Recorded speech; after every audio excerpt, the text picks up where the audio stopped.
যখন ওই জড়পদার্থ অপদার্থ বেহায়া পুলিশগুলোর সামনে দাঁড়িয়েছিল, তো তামান্নার মা এই নামগুলো গড়গড় করে বলছিল, আর পুলিশ বলছে জানেনই তো আমাদের কাজের সীমাবদ্ধতা আছে। লজ্জা করে না? রাজনীতি, কোন রাজনীতি পশ্চিমবঙ্গে? যে রাজনীতিতে এখন মোলান্দি থেকে বেরিয়ে আসছে, তা একজন বয়স্ক লোক কাচের উপরে দাঁড়িয়ে চোখে।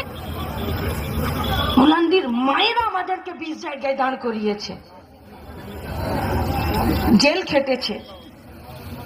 আমাদের পার্টির এরিয়া সেক্রেটারি বছরের পর বছর নিজের বাড়িতে ঢুকতে পারেনি। কোন রাজনীতি পশ্চিমবঙ্গে? কোন রাজনীতির মাথায় ছাতা ধরছেন আপনারা? যারা খুন করবে, ধর্ষণ করবে, বোম মারবে, তারা প্রাইজ পাবে। আর এই বেহায়া পুলিশ এরা দাঁড়িয়ে থেকে মমতার কাছে মাথা নামিয়ে প্রতিদিন এই পশ্চিমবঙ্গের মেয়েগুলোকে হয় রাজ্য ছাড়া করে দিবে, নইলে মর্গে পাঠিয়ে দেবে।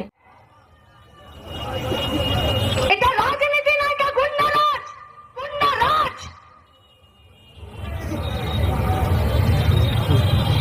তুমি ভোটে জিতেছ বলে তুমি যা খুশি তাই করতে পারো না, পারো না করতে। বাঁচতে হবে, বাঁচতে করে। এ কোন রাজনীতি যে বাড়িতে বাড়িতে খাবার চাল আছে কিনা দেখে না, কিন্তু ঝোলাতে ঝোলাতে বম নিয়ে ঘুরে বেড়ায়? এই পশ্চিমবঙ্গের রাজনীতি হতে পারে না।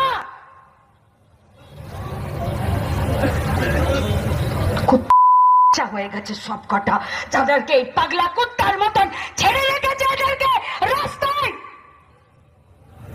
টিভির পর্দায় এই খেপা কুকুরগুলোর ভাষণ শুনবো আমরা। সারদাতে চুরি করেছে নির্লজ্জ বেহায়া একটা রাজনৈতিক দল মুখপাত্র করে ওই তাকে বসিয়ে রেখেছে, আর তার ভাষণ শুনবো, তার ভাষণ।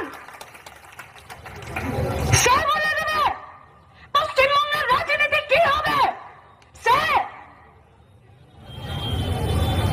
তুমি একটা মেয়ে, কেন তোমার বুকে সৎ সাহস হচ্ছে না তামান্নার মায়ের মুখের সামনে দাঁড়াতে?